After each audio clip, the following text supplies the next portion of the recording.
Hey guys, it is Sunday, which means it is time for the Sunday Running Book Club, but also, thank you New York City, a few other announcements and topics of conversation. So let's get this started. Okay, full disclosure, it's not actually Sunday, it's Saturday when I'm filming this, but it's absolutely beautiful outside. I've got all the windows open in my apartment. You're probably gonna hear a million sounds from New York City bleeding through, as well as my dog who wants to be a part of the video today. Spring has decided to arrive.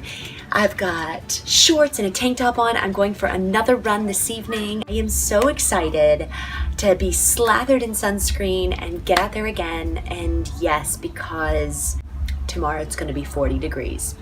Okay, before we get to the book, because we're kind of ending the book today with the last chapters that we have left, 6 through 9, I wanted to talk about something else. So if you're watching this, it's probably Sunday, April 15th, which means Monday, April 16th, it is the Boston Marathon. So as many of you know that have followed me or followed my Instagram page, I didn't actually start running until almost 3 years ago. June will be the anniversary, my 3-year anniversary.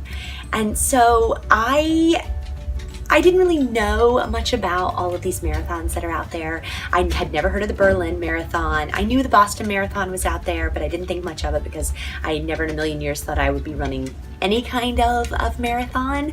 I didn't know about Chicago Marathon, LA Marathon. I didn't even know about the Walt Disney World Marathon. I didn't know about any of these marathons. And as I became a runner and a long distance runner, then of course I just felt like the universe opened up and I was inundated with information about all things running. And so I started listening to a lot of podcasts and they would talk about the Boston Marathon, and I started to get to know it a little more. I knew that there were 2 ways that you could get into Boston. You could BQ, Boston Qualify, or you could run under a charity bib. Now, I know that if and when I run Boston, it will be under a charity bid, not a Boston qualifier. And that's okay, I'm totally cool with that. And besides that, I would love to raise money for a charity that really needs it. So I'm all about those charity bids. But I started to learn more about Boston. Oh, New York City, coming at ya, and Malcolm.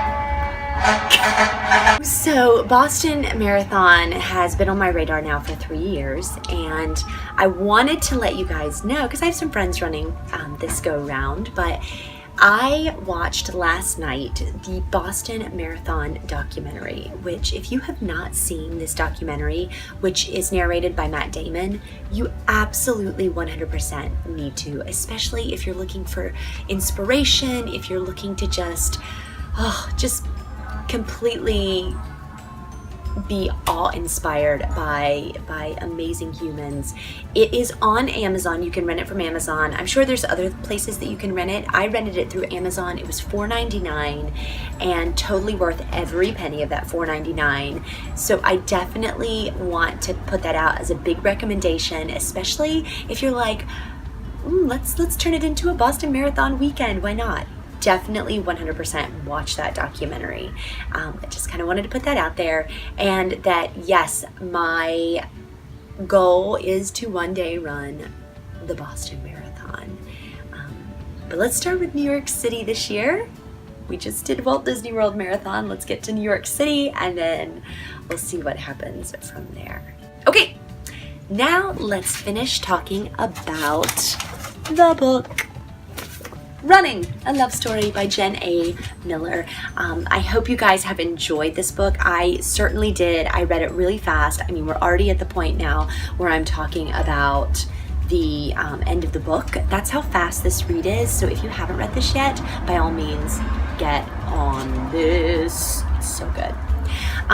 A lot of things happen in those last 3 chapters. I won't give anything away because I don't want to give too many spoilers if some of you guys haven't got that far, but we do see her finishing the big marathon that she started at the start of the book, and she kind of wraps everything up. Her relationship with her boyfriend has also come to a new place. Don't want to give that away. but it has come to a new place, and she talks about that.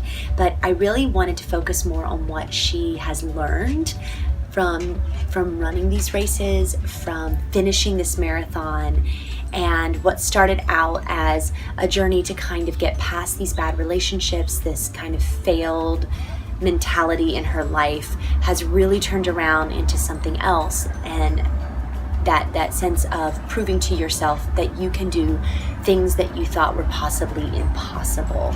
And that's really what I want to touch on today. So that's going to be what we talk about. That's what we're going to talk about today, is realizing your own potential and not selling yourself short.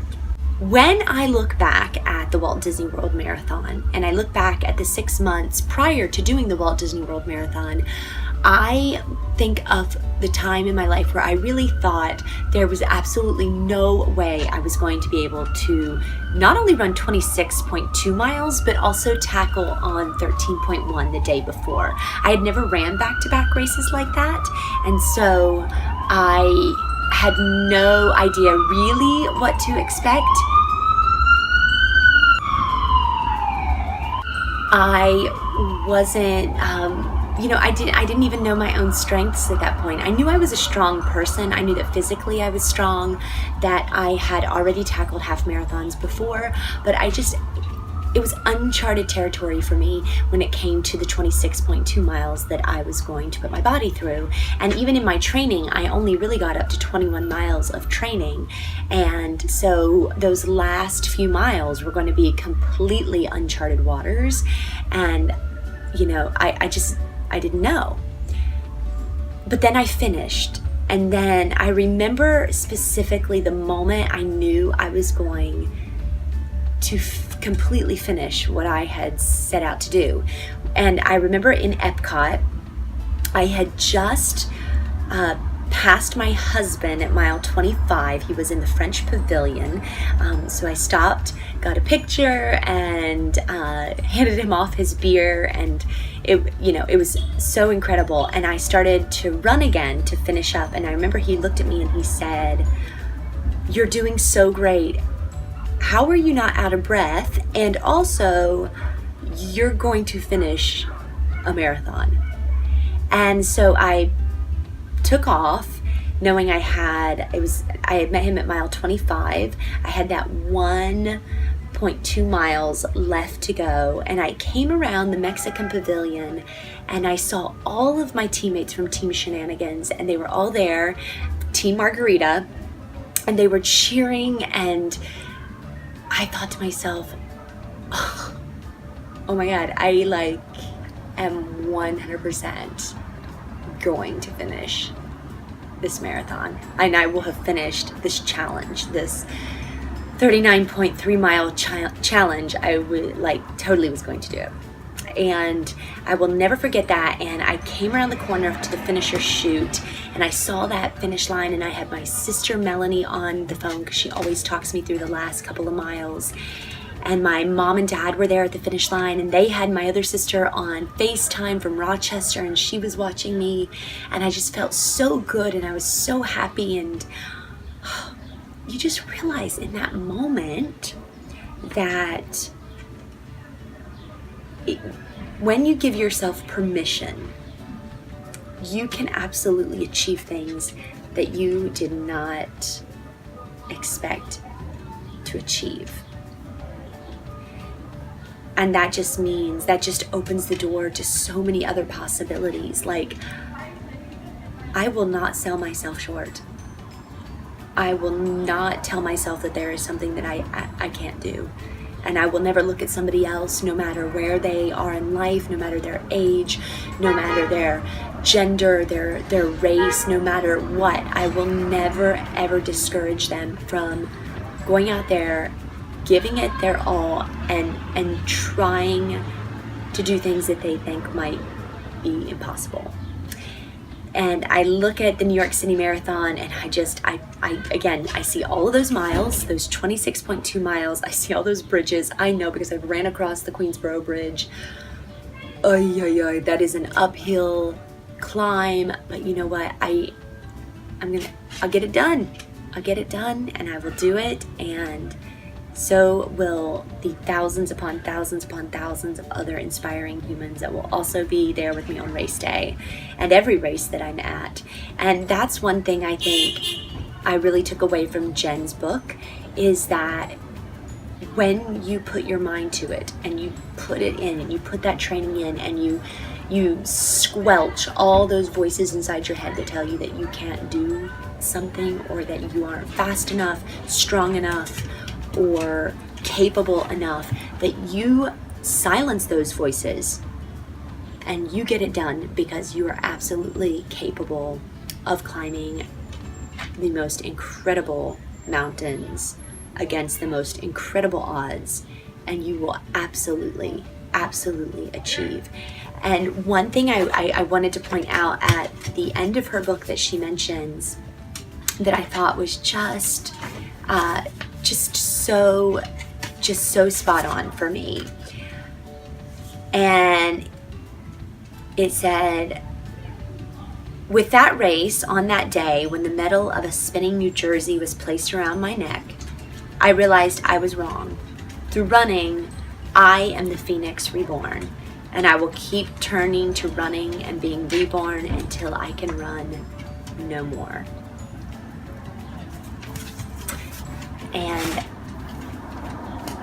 as you know, as I always say, if the Lord's willing and the creek don't rise, I'm just going to keep running and hopefully run until I am well into my 80s and inspire other people to get out there and do it, because we are so capable of doing these what feel like feats, like elephant-sized feats, but we are so capable of it. And that is really one of the biggest things I took from her book, that give yourself that permission to succeed, to try. And yeah, we have the crappy days and we have the crappy races and days that we don't want to get out there. But the thing is that failing is part of the journey and it's part of the learning. And it's like the saying goes, you know, you fall 7 times, you get back up 8. And that is running in a nutshell. Each race, each run, each day teaches us something new about ourselves, and we can improve upon that, and we can really just continue to be reborn through this sport. And that is something I hold very dear to my heart when it comes to running, and that I want other people that run to hold dear to their heart. You guys are amazing. You're getting out there. You get it done. You show up for yourself. So you are such a warrior, and I hope that you never forget that, and that you will find new ways to be inspired every day to get out there and put those feet to pavement and get it done. And I hope that I am just a very small, tiny little spark of inspiration in your life. I am definitely one of your biggest cheerleaders. I am here in New York City cheering you on wherever you might be in the world. So just keep doing what you're doing. So that is it. That is the end of my book club for this month. If you haven't already, definitely get this book, Running: A Love Story by Jen A. Miller. And I'm off to meet one of my running buddies to go for that glorious 8-mile Brooklyn Half Marathon training run. So I'll see you guys next time.